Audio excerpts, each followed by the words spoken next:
At 32 weeks pregnant, Emily Carter believed she already knew what fear felt like. She thought fear was sitting in a hospital room, listening to doctors discuss complications. She thought fear was wondering whether her unborn daughter would arrive too early. She thought fear was hearing medical machines beep through the night while waiting for test results. But Emily was wrong. The worst moment of her life did not begin with a diagnosis. It did not begin with a car accident. It did not begin with a doctor rushing into her room. It began with a conversation that was never meant for her ears, a conversation that would destroy a marriage, shatter a family, expose a secret worth millions of dollars, and leave one question hanging over everyone involved. How long had the people she trusted most been planning to betray her? Emily could not move. She could not open her eyes. She could barely understand where she was. Yet through the haze of medication and exhaustion, she heard voices, familiar voices, voices she had known for years. One belonged to her husband, Ryan. The other belonged to her younger sister, Sarah. What Emily heard next would turn her entire world upside down. According to records, witness statements, and the events that unfolded afterward, this was the moment everything changed. Because while Emily lay helpless in a hospital bed fighting for her unborn child, two of the closest people in her life believed she could not hear a word they were saying. They were wrong, and what happened after that conversation would expose a chain of deception stretching back years. Ryan's voice was calm, too calm for a man whose pregnant wife had just survived a devastating accident. Then came the words Emily would never forget. "As soon as she's gone, everything belongs to us." For a moment, Emily wondered if she was dreaming. Perhaps the medication was affecting her mind. Perhaps she had misunderstood. But then Sarah answered. Her voice was trembling, yet there was no confusion in her words. There was only fear. Fear that their secret might finally be uncovered. Fear that the plan they had worked so hard to hide could suddenly fall apart. As Emily listened, unable to move or speak, she realized she was hearing something she was never supposed to hear. Before we go deeper into this story, let us know in the comments where you're watching from. We'd love to hear from you, and don't forget to hit that subscribe button so you never miss any of our upcoming videos.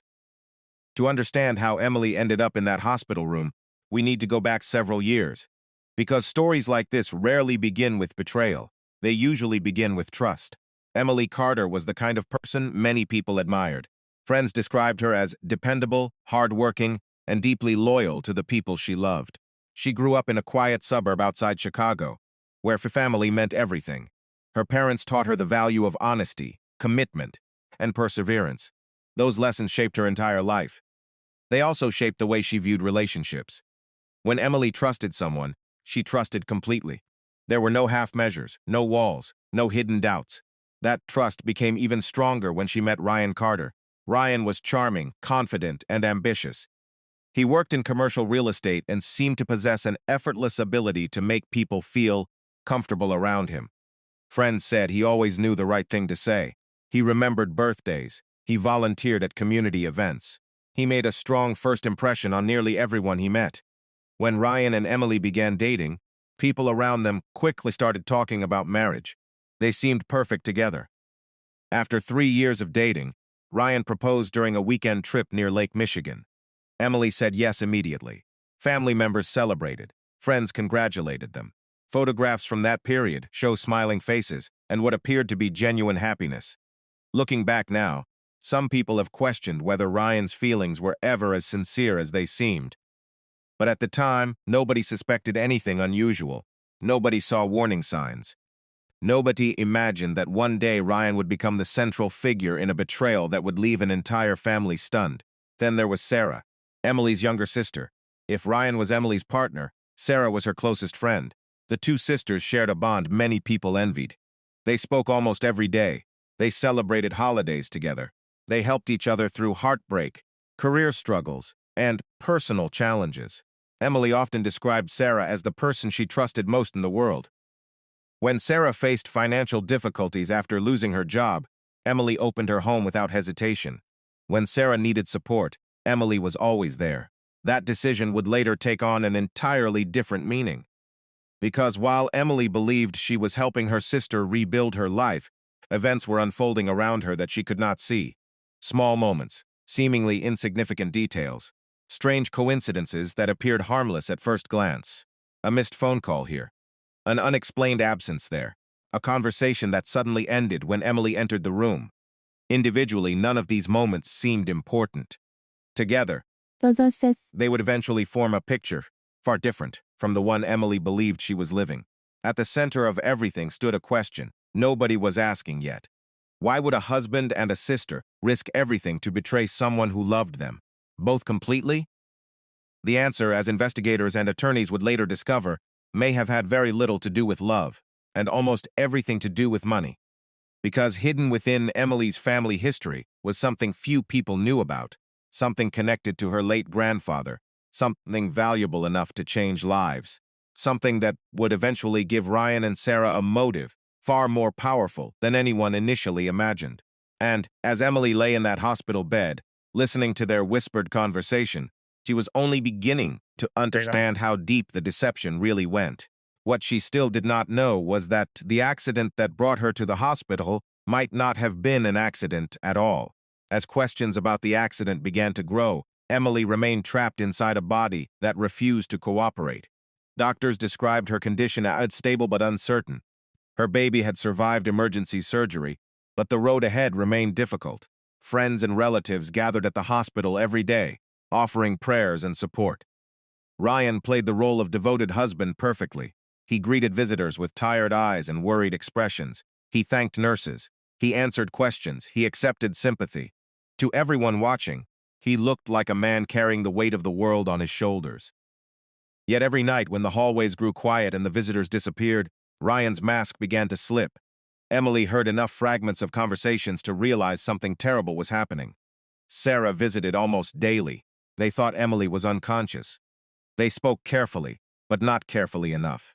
One evening, Sarah asked whether anyone had looked into the financial paperwork. Ryan assured her everything was under control. Another evening, Sarah worried that Emily might wake up sooner than expected. Ryan told her not to panic. "Everything is almost finished," he said. The words echoed through Emily's mind for hours. Finished. What exactly was he trying to finish? Meanwhile, another person had started noticing irregularities. Margaret Reynolds had served as legal counsel for Emily's grandfather for nearly 20 years. She knew every detail of the family trust. She knew where every document was stored. She knew the conditions attached to the inheritance. Most importantly, she knew something was wrong. Shortly after Emily's accident, requests began arriving regarding trust assets and estate procedures. The requests seemed routine on the surface. Yet the timing bothered Margaret. Why was Ryan suddenly asking detailed questions about inheritance transfers, while Emily remained hospitalized? Why was he requesting copies of documents he had never shown interest in before? Margaret decided to review recent activity connected to the trust. What she found made her uneasy.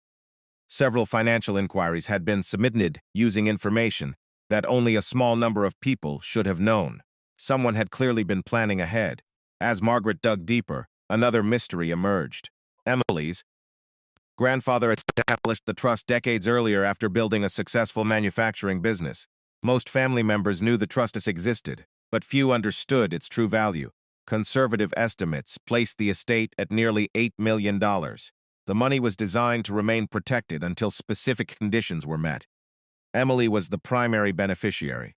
That fact alone raised an uncomfortable question. Had someone targeted Emily because of what she stood to inherit? Margaret did not want to believe it, yet the evidence kept pointing in that direction. Then she discovered something else. Months before the accident, someone had attempted to access trust records through indirect channels. The requests were unsuccessful, but they revealed intent. Someone had been investigating the estate long before Emily landed in a hospital bed. While Margaret pursued answers, a state trooper reviewing traffic camera footage stumbled across a detail that changed everything. The truck involved in Emily's crash had been identified. Investigators initially believed it was a tragic traffic incident caused by poor weather, but footage from nearby intersections told a different story. The truck appeared to be following Emily's vehicle. Not for a few minutes, for nearly 40 minutes. The driver maintained distance while tracking her route across multiple roads. That behavior immediately raised alarms. Detectives located the truck driver within days. His name was Kevin Marshall, a man with prior financial troubles and a history of minor offenses. During questioning, Kevin admitted something shocking. He had been paid to follow Emily. According to his statement, he was instructed to frighten her, nothing more. He claimed he never intended to cause a collision. He insisted someone else altered the plan. Detectives pressed him for names. At first, he refused. Then they showed him evidence. Faced with mounting pressure, Kevin finally revealed the person who hired him. The name sent investigators racing in a new direction. It was not Ryan. At least, not directly. The payment trail led to a private consulting company with connections to one of Ryan's business associates. The discovery created more questions than answers. Was Ryan involved? Was someone protecting him? Or was there another player hiding in the shadows? As investigators chased leads, Sarah began unraveling. Fear had transformed into panic. She no longer trusted Ryan. The promises he once made suddenly felt hollow. During one heated conversation inside a hotel room, Sarah demanded reassurance. She wanted to know when they would finally be together. Ryan's answer stunned her. He avoided the question entirely. Instead, he focused on finances, legal timelines, and inheritance procedures. For the first time, Sarah realized she might have been nothing more than a tool. The possibility terrified her. Over the following weeks, Sarah began paying closer attention. She checked Ryan's messages. She reviewed bank records. She followed him one evening after he claimed he was meeting an attorney. What she discovered shattered the illusion completely. Ryan was seeing another woman, a third woman, someone neither Emily nor Sarah knew existed. Worse, Ryan had been transferring money into accounts Sarah had never heard about. Every promise he made suddenly looked like a lie. Every sacrifice Sarah believed she had made now seemed meaningless. The man she helped betray her sister was preparing to betray her as well. The realization pushed Sarah toward a decision that would alter the course of the entire investigation. She started recording conversations. Quietly, secretly, without Ryan's knowledge. During one recorded discussion, Ryan spoke openly about the inheritance. He described Emily as an obstacle. He discussed timelines. He referenced plans already in motion. While he never directly confessed to arranging the crash, the recordings painted a deeply troubling picture. Sarah delivered everything to investigators. Audio files, financial documents, screenshots, emails. The evidence filled multiple folders. Detectives immediately understood the significance. What began as a suspected affair had evolved into a possible criminal conspiracy. Then came the day Emily finally opened her eyes. Doctors called it remarkable progress. Family members rushed to the hospital. Nurses celebrated. News traveled quickly through relatives and friends. Ryan arrived within the hour. He expected gratitude, relief, perhaps even a second chance to maintain control of the narrative. Instead, he encountered something entirely different. Emily looked at him with an expression he had never seen before. There was no warmth, no affection, no confusion. There was certainty. She knew, maybe not every detail, maybe not every secret, but she knew enough. The room fell silent. Ryan attempted a smile. Emily's voice was weak yet clear. "I heard you." Those three words drained the color from his face. Witnesses later described the moment as unforgettable. Ryan struggled to respond. He asked what she meant. He claimed he did not understand. Emily continued staring at him. Then she repeated the exact sentence she had heard weeks earlier. "As soon as she's gone, everything belongs to us." According to several people present, Ryan's expression changed instantly. The confidence disappeared. The performance ended. For the first time since the accident, he looked genuinely afraid. Within days, investigators executed additional warrants. Financial records were seized. Electronic devices were examined. Interviews intensified. Ryan attempted to distance himself from responsibility. He blamed misunderstandings. He blamed Sarah. He blamed business associates. But the evidence kept growing. Each new discovery reinforced what authorities already suspected. The accident was connected to a broader scheme involving deception, financial manipulation, and deliberate efforts to gain access to Emily's inheritance. Eventually, Ryan was arrested. The news shocked the community. Friends, who once defended him, struggled to reconcile the allegations with the man they thought they knew. Emily watched the coverage from her hospital room while holding her newborn daughter for the first time. It should have been one of the happiest moments of her life. Instead, it arrived alongside grief, betrayal, and disbelief. The future she imagined no longer existed. Her marriage was over. Her relationship with Sarah was shattered. Yet somehow, amid all the destruction, she found strength she never knew she possessed.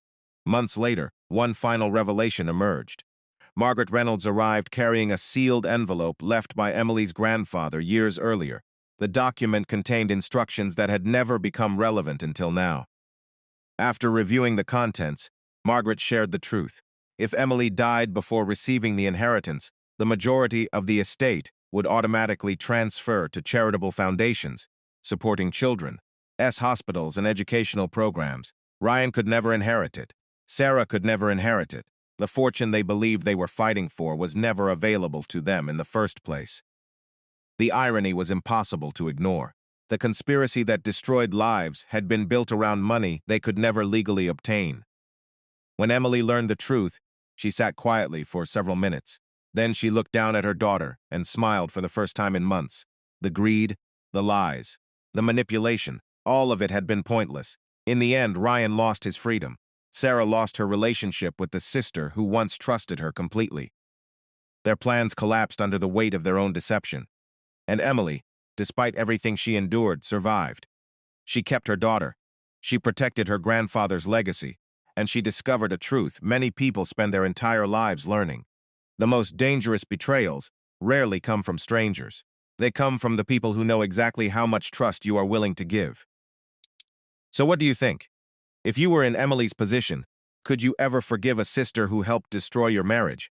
Or would some betrayals be too deep to repair? Let us know in the comments below. And if this story left you stunned, make sure you subscribe, because the next story may be even more unbelievable than this one.